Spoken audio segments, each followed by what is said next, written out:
What is happening, TBD League? Year 6. Let's go. We are on schedule. Talk to Drea Thursday night, 7:45 kickoff. Be there. Don't be there. Just don't fucking auto draft. If you do auto draft, don't bitch about how shit your picks are. I don't care. I just want everybody to have a good time, and I just want to have my name on the belt again. No holds bars, baby. Coming for you. Can't even call it Commissioner Collusion because we got another one this year. Congrats to Garrett for that. Also, shout out, happy birthday, Garrett, at midnight tonight. Happy birthday. We'll be celebrating that on Thursday. Like I said, talked to Drea. We are good to go. It's going to be a great time. A couple things. The last few years have been echoes and whispers of, are they going to make changes or whatever else? Well, we finally have the same 14 teams back 2-3 years in a row. So I would like to. One of the changes I think needs to happen. The other one is more of a preference thing. Like if it's something that y'all would be interested in doing. Either way, like we've always said in the past, we are not a dictatorship. We're a democracy. So things like this need to be voted on. And for the first time in a while, my head's not up in my ass where I wait till the absolute last minute so we can't vote. So I'm giving y'all a solid day before the draft. So not the last minute. So you have a day, basically, to watch this video and tell me if it's something you want to do, yes or no. That's all I got to say, yes or no. We can talk about it more live in person. And if it's yes, cool. If it's a no, cool, whatever. But you had your say. So there's no bitching. There's no, they don't get a say. Like, here's what it is. Me and Garrett spent about an hour earlier trying to get this YouTube Discord thing worked on. We made progress. I will tell you that all the way from Little River, all the way to Columbia, all the way to wherever the hell y'all are watching, we will be on your YouTube screens this season. We will continue to do the Wednesday night podcast. So whether I'm in town on Wednesday or we're majority of the time doing it over the laptop. So I'm excited about that and some new twists that we'll do on there. All right. Without further ado, number one thing I need you to vote on. Free agent budget. Garrett called it fab. I think that makes it sound like lame, but free agent budget proposition. When you add and drop players, typically right now, when you add and drop players, you go to the waiver wire, pick the player you want. There's a waiting period. After the waiting period, you get that player based on if someone below you didn't try to add them. So, for instance, you're the 13th place team. You try to add this player. There's a really good chance you're going to get him, but if the last place team try to add him, you're screwed. There's no chance you get him, which is fine normally at the time. A lot of times people aren't like, oh man, like there's players I didn't get, but there's certain times throughout the year. Let's say like when McCaffrey gets hurt, or Saquon, or insert injury-prone person here, when they get hurt and their backup becomes available. I don't see any reason why just because like you've done a little bit better than one team, you don't have to be the first place team in the league. Just because you're 2-4 instead of 1-5, you don't have a chance to get this player because that's how our structure is. Now, what I'm proposing is that we do a fantasy budget, $50. You have it through the whole season.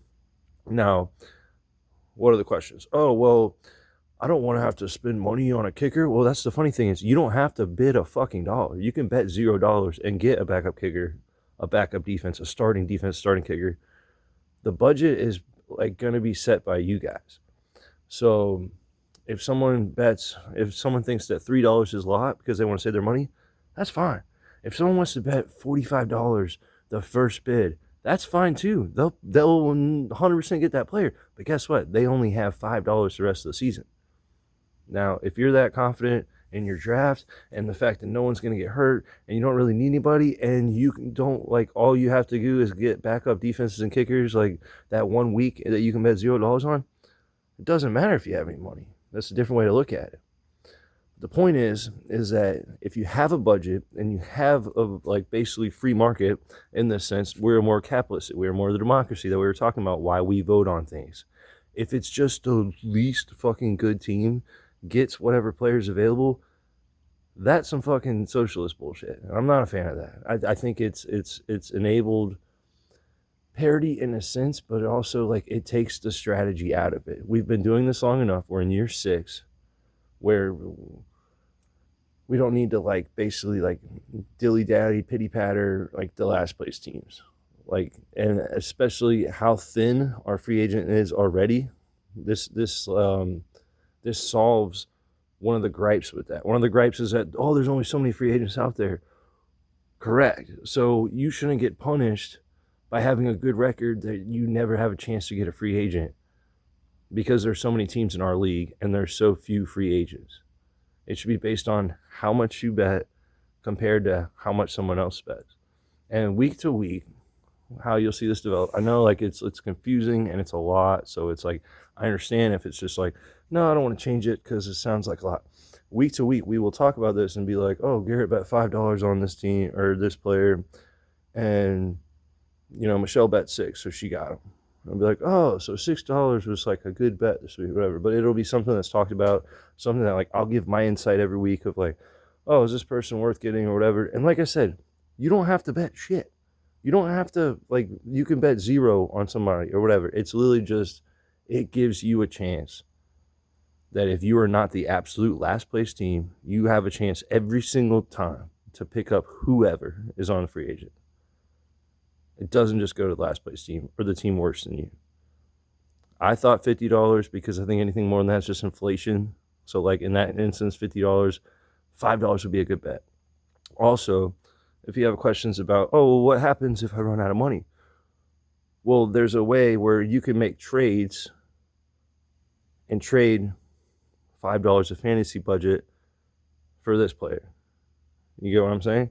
So that's where I'm trying to, like, for the growth of this league, we're 6 years in, I think that we're ready for that. And I'm like, especially with Garrett's help, I think that we can get us there, and it'll be more enjoyable, it'll be more fair, and it'll be more fun. So think on that free agent budget. If you have any questions, honestly, before you say no or say yes, if there's any question mark or whatever, just text me or call me or whatever, and I'll talk to you about it. But I'll explain it again live at the draft.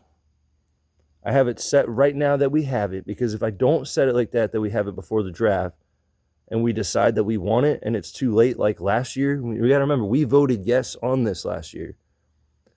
It was too late. By the time I tried to set it, it was too late. So I need to know by tomorrow if people are on board for this or not. Number 2, Keeper League.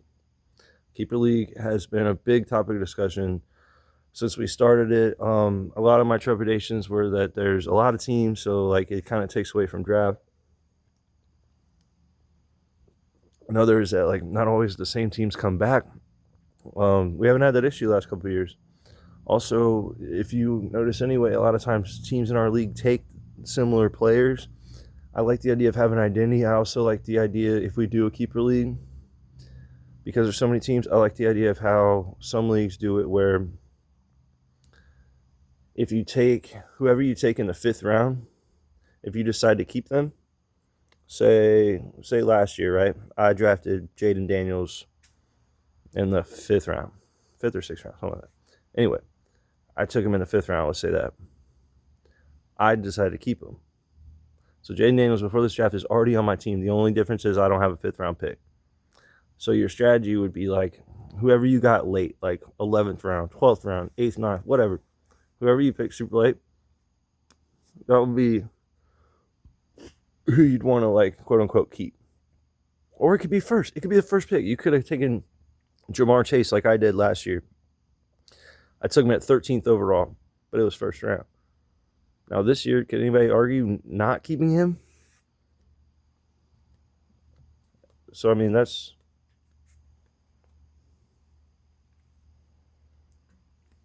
where we're at. So I'm going to put it all back to you guys. I feel like I'm waking up the neighbors. I'm going to put it on back to you guys, and y'all let me know. You already know. We've talked about this ad nauseum. We've talked about keepers. We've talked about fantasy budget. If you have any questions about it, please reach out to me. Otherwise, please say yes or no, and look forward to seeing y'all on Thursday, 7:45. Shut up, Garrett.